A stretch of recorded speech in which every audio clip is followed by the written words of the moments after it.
¿Quién soy yo, no? ¿Quién es Tomás Carmona? Lo primero es que yo soy hijo de matemáticos. Mi padre y mi madre, los dos daban clases de matemáticas y yo creo que eso infiere el carácter, ¿no? Una forma de entender la vida muy lógica, muy cartesiana, muy exacta, muy precisa. Y luego, bueno, mi camino fue hacerme ingeniero. Yo estudié ingeniería industrial en la Escuela Superior de Ingenieros de Sevilla, y la escuela me enseñó que hay veces que una buena aproximación ágil y rápida y a tiempo puede ser más útil que una respuesta exacta y concreta, pero que te reconsuma mucho tiempo o muchos recursos, ¿no? Y empecé a sentirme cómodo con eso. Y más adelante, bueno, tuve la suerte de que me seleccionara CEPSA en su momento, me becaron y me incorporaron a la refinería de Algeciras en el departamento de planificación, y allí tuve la suerte de aprender de verdaderos gigantes, ¿no? Gente que incluso con mucha menos formación, a lo mejor académica de la que yo tenía, aportaban experiencia, sentido común. Y bueno, poco a poco y con la apuesta de la compañía he podido ir teniendo cada vez más puestos de toma de decisiones y de gestión.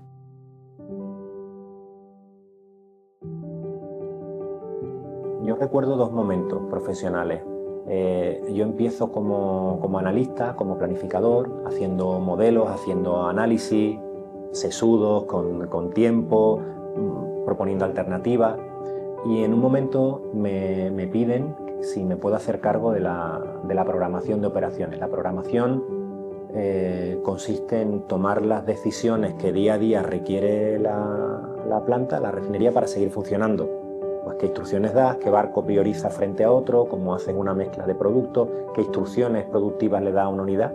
Y eso te enfrentaba a tomar muchísimas decisiones todo el día con una fecha límite. Y eso curte el carácter, porque aprendes a que hay que tomar decisiones, que no tomar una decisión también es tomar una decisión, y que los plazos hay que cumplirlos. Y entonces pierdes un poco el miedo a equivocarte y a tomar decisiones.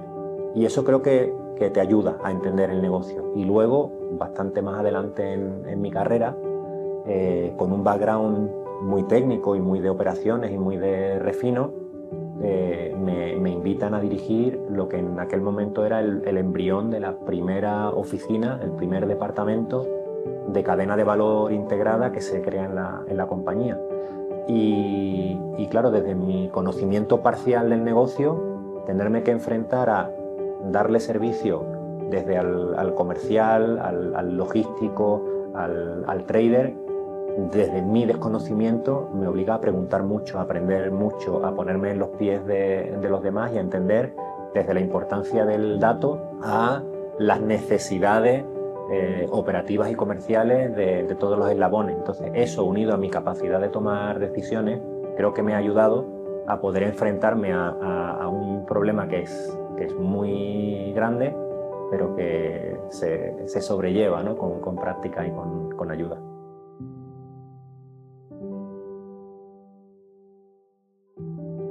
En el día a día, la toma de decisiones que realmente marcan la diferencia, en mi opinión, son la gestión de las opciones. Eh, Como tú decías, estamos sujetos a muchísimas variables, y además esas variables, algunas están bajo nuestro control, pero muchas de ellas están fuera de nuestro control, incluyendo la meteorología, la regulación, las sanciones, la propia fiabilidad operativa. Entonces, lo que te permite ser eficiente, lo que te permite resolver problemas, es tener opciones. Si tus activos son flexibles, si tus cadenas de suministro tienen alternativas, si tienes capacidad de almacenamiento, si tienes fuentes de suministro alternativas, a esa variabilidad la puedes cubrir razonablemente bien. Siempre tienes que tener un plan A, un plan B, un plan C, un plan D, todos ellos con sus pros y sus contras, y tienes que ser capaz de identificar cuando te estás quedando sin opciones, porque una vez que te quedas sin opciones, mejor decide y acepta una mala solución que llegar a un punto de disrupción y que no tenga solución, y ese es quizá la peor situación en la que te puedes ver enfrentado en una cadena de suministro, cuando ya no tienes solución ni siquiera a cierto coste.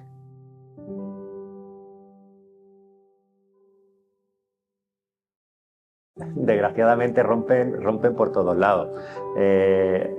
Muchas veces rompen por los hierros, porque la operación de estas plantas es compleja, y aunque disfrutamos de algunos de los parques energéticos más fiables del mundo, aún así de vez en cuando fallan. Otras veces falla la logística. Los malos tiempos. En este mismo mes de febrero hemos estado sufriendo unos episodios de temporales y malos tiempos terribles que hacen inseguras las operaciones marítimas y rompe completamente una cadena de suministro. Sanciones, situaciones geopolíticas que interrumpen rutas comerciales. El sistema puede romper por muchos sitios. Para mí la clave de bóveda, lo que quizá te hace más resiliente los sistemas, es tu inventario, tus márgenes de seguridad operativos. Pero claro, operar con alto inventario es seguro, pero financieramente es muy poco eficiente. Entonces, para mí el arte de la gestión de las cadenas de valor es cómo eficientas esos niveles de inventario para hacer un negocio financieramente rentable, y cómo gestionas esa incertidumbre en las variables que se te pueden romper para gestionar riesgos y hacerlo de una forma controlada. Para mí es donde está el arte entre la eficiencia financiera y el control de la variable.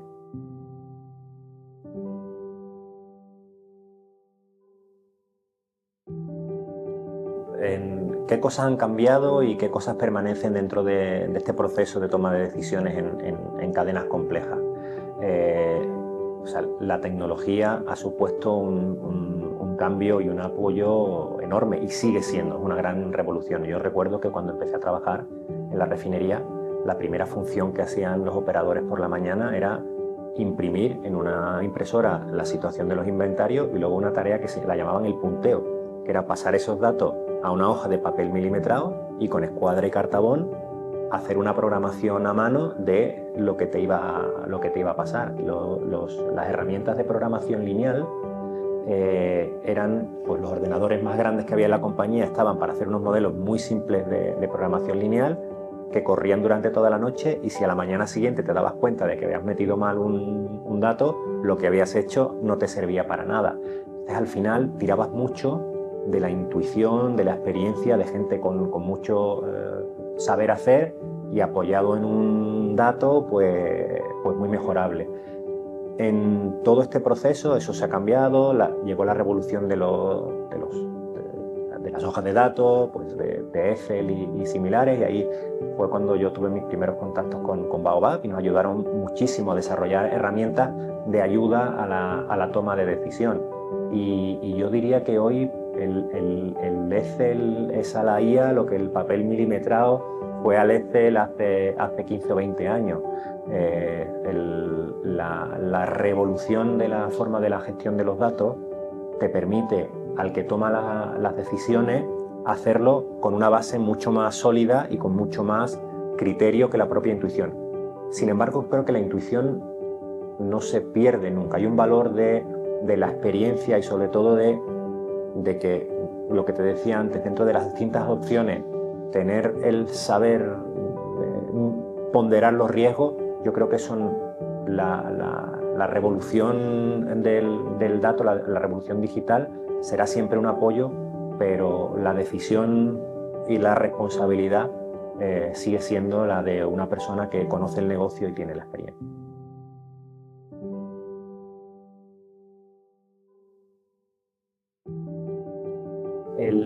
El mayor reto a la hora de desarrollar modelos de ayuda a la toma de decisión, en mi opinión, es los datos, tener los datos. Tenemos muchos datos, hay infinidad de datos, pero ordenar los datos, saber qué quiere decir cada dato, qué datos tienen valor y cuáles no, que todos llamemos de la misma forma a lo mismo. Toda esa parte de data discovery, de poner orden en los datos que tiene, todos los equipos trabajen con el mismo dato, eso es quizá el mayor reto para poder empezar a trabajar. Yo lo asemejo pues, con las obras, ¿no? Cuando tienes que construir un edificio, lo primero que haces es cavar y poner los cimientos, y pasan meses y meses y meses y no ves desarrollo, no ves avanzar, pero porque estás haciendo un trabajo que es crítico, que es entender tu dato, pero dato al punto de entender que es un precio. Para un comercial, un precio puede ser un precio absoluto. Para un trader, un precio es un diferencial sobre un índice. Para un financiero, un precio es lo que pone la factura que cobra. Y cada equipo funciona con el dato que le hace falta, que no necesariamente tienen coherencia entre ellos, ¿no? Entonces, quizá el mayor reto para digitalizar la toma de decisiones y poder poner herramientas de ayuda a la toma de valor es que los datos estén bien gobernados, bien entendidos, bien gestionados, bien organizados, y esa es una tarea enorme.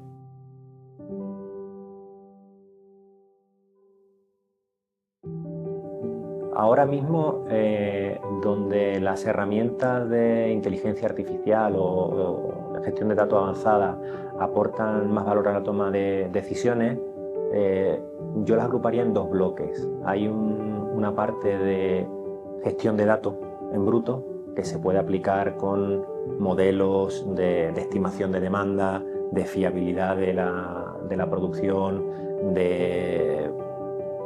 en general de modelos estadísticos avanzados que te dan una previsión probablemente mucho más precisa de la que se puede hacer por métodos tradicionales. Esa es una línea de trabajo que a nosotros nos ayuda mucho y estamos invirtiendo en ella. Y luego hay otra herramienta que es tremendamente útil, sobre todo a una persona que tiene que tomar muchísimas decisiones todos los días, que son los agentes. Y los agentes te ayudan en muchas ramas del negocio. Te ayudan a condensar grandes cantidades de información y reducírtelo en píldoras digeribles y cómodas, que te ahorra tiempo.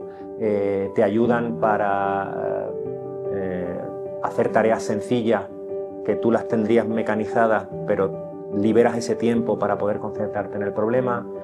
Te la da para poder gestionar tus contratos, manejas información contractual enorme y ya pasa que si tú puedes digitalizar unas instrucciones de un aparato y cuando quieres consultarlo lo haces contra un sistema de inteligencia artificial, con tus contratos pasa lo mismo, puedes digitalizarlos y no necesitas que alguien se lo sepa, sino tienes una herramienta que te ayuda a consultarlo. En fin, es un abanico enorme de opciones, y probablemente los de la gestión masiva de datos y la ayuda de la toma de decisiones sean los que ahora mismo estamos desarrollando más.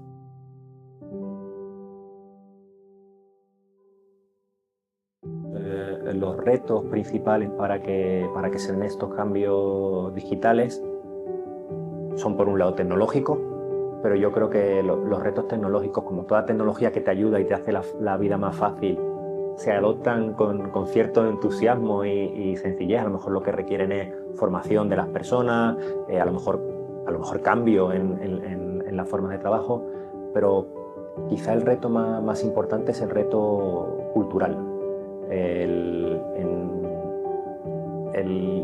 Para la compañía, desde la corporación aguas abajo, si cada área de negocio tenía costumbre, tenía la experiencia de trabajar de una forma determinada dentro de los límites de su negocio, eso lo hacen muy bien y están acostumbrados. Poner a disposición de la corporación toda su información y todo su know-how para poderlo digitalizar, y ese ejercicio de transparencia y de generosidad muchas veces es complicado, incluso culturalmente, pero incluso para la compañía. La compañía estaba acostumbrada a incentivar a los negocios para actuar de una manera muy concreta y que tenía mucho sentido dentro de un modelo de negocios separado. Pero cuando tú necesitas trabajar en modelo cadena de valor, los incentivos, la propia política de incentivos de la compañía tiene que darse la vuelta, porque ya no solo te pide que tú optimices tu eslabón, Tú tienes que trabajar para que tu eslabón haga la función óptima para que la cadena aporte el mayor valor a los accionistas, y eso supone un cambio cultural incluso para las funciones transversales que muchas veces es muy difícil de digerir, mucho más que el reto tecnológico.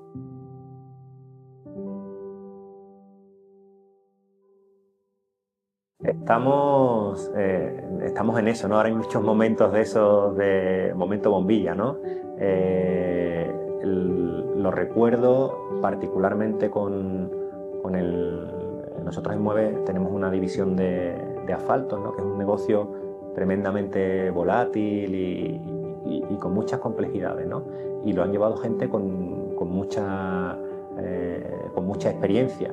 Y cuando eres capaz de modelizar lo que está en la cabeza de otro y eres capaz de anticiparte y presentar opciones y alternativas que antes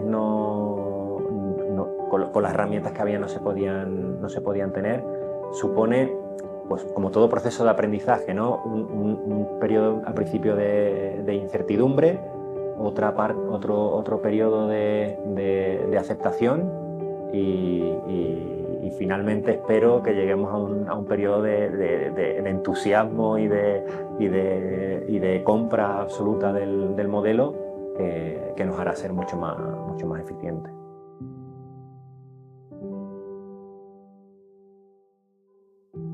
¿Cómo se gestiona esa transición desde las cadenas de valor actuales a las futuras, ¿no? Relacionadas con la descarbonización? Pues es un reto complejo, porque nosotros tenemos mucho know-how de las cadenas tradicionales y nunca hemos dejado de optimizarlas y de mejorarlas, y ahora hay que encontrar la sinergia con cadenas de valor que no necesariamente son opuestas, sino que son sinérgicas, pero están sometidas a unas variables que son nuevas, con lo cual hacen que el modelo conjunto, a la hora de sumar, 1 y 1 no hacen 2, hacen 2,5, porque además de añadir más flujo de información, añaden otras variables que son nuevas y completamente diferentes, vinculadas a la regulación principalmente, una regulación que no es homogénea en todo el mercado en el que operan, una complejidad también técnica y operativa, pero de eso también nace, como en todo mercado emergente, muchísimas oportunidades, porque en los mercados que son más conocidos y más maduros, la capacidad de mejora es más pequeña, porque llevamos mucho tiempo trabajando sobre ellos y optimizándolos. Y ahora aparecen productos nuevos, soluciones nuevas, procesos nuevos, que a nosotros como gestores de esas cadenas nos resultan también muy estimulantes, ¿no? Porque nos permiten mucho campo de mejora con las herramientas que tenemos y con algunas nuevas probablemente que tengamos que desarrollar.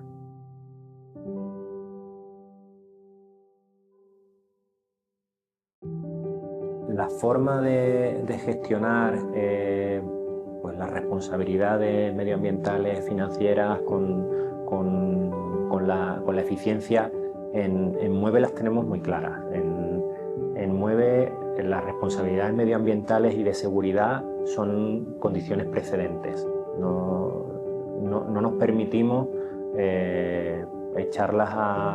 ponerlas a competir con ninguna otra cosa. Las responsabilidades medioambientales y de seguridad son la base y el punto de partida de cualquier otra optimización.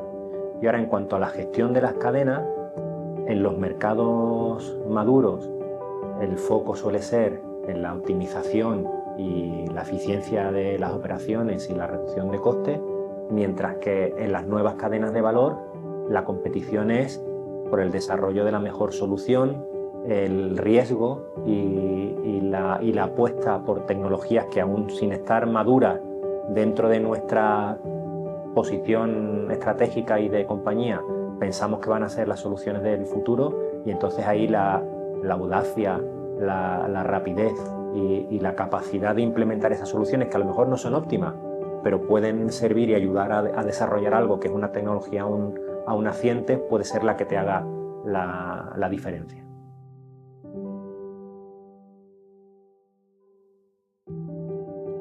¿Qué cambios tendrán mayor impacto en un horizonte de medio largo plazo? En la gestión de la información y los modelos, el apoyo de herramientas digitales será absolutamente fundamental. El mundo cada vez es más transparente.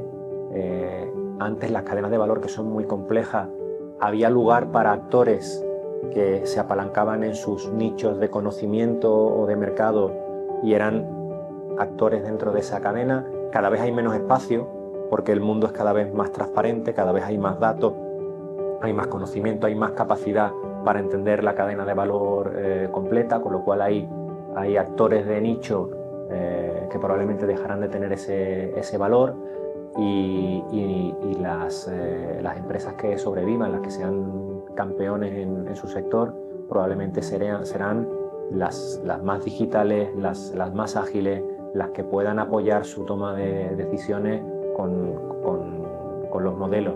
Y aún así yo, bueno, ahí a lo mejor soy un poco romántico y me gusta pensar que eso no dejará de ser una buena calculadora, una buena herramienta de apoyo a la toma de decisiones, pero que la experiencia y el saber hacer de los equipos también será clave para que con toda esa información disponible la asunción de los riesgos y la toma de decisiones sea la más correcta.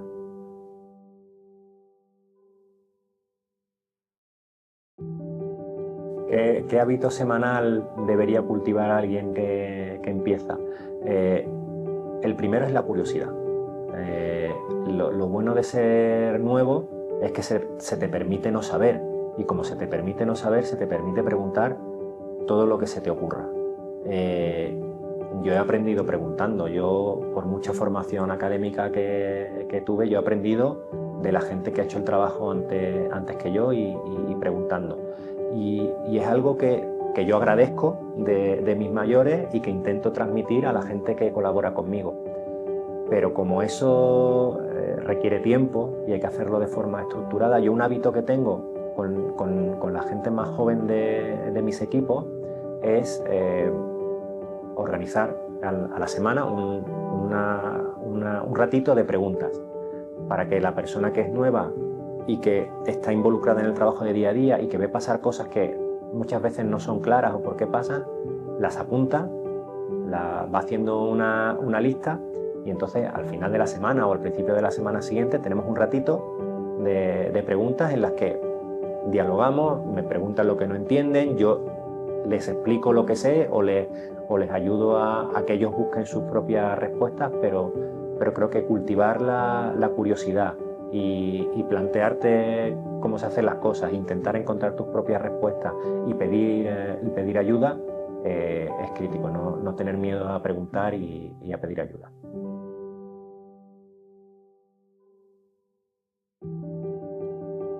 Pues mira, estuve pensando en eso y me costaba trabajo y de verdad lo pensé y le dediqué tiempo y luego dije, oye, pero es que a lo mejor hay herramientas que me ayudan a esto, ¿no? Y en uno de estos herramientas de apoyo digital les pasé el cuestionario y dije, oye, sin conocer las respuestas, ¿serías capaz de darme un titular sobre una entrevista de este tipo? Y era fantástico porque lo hace, te ayuda y dice, es que lo hace mejor que yo. Y de las muchas opciones que me dijo y bueno y de lo que yo también traía en las tripas, ¿no?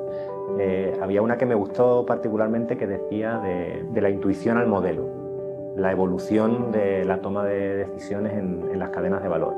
Y oye, pues me ayudó a que me saliera mucho más rápido que si no hubiera tenido la herramienta ayudándome.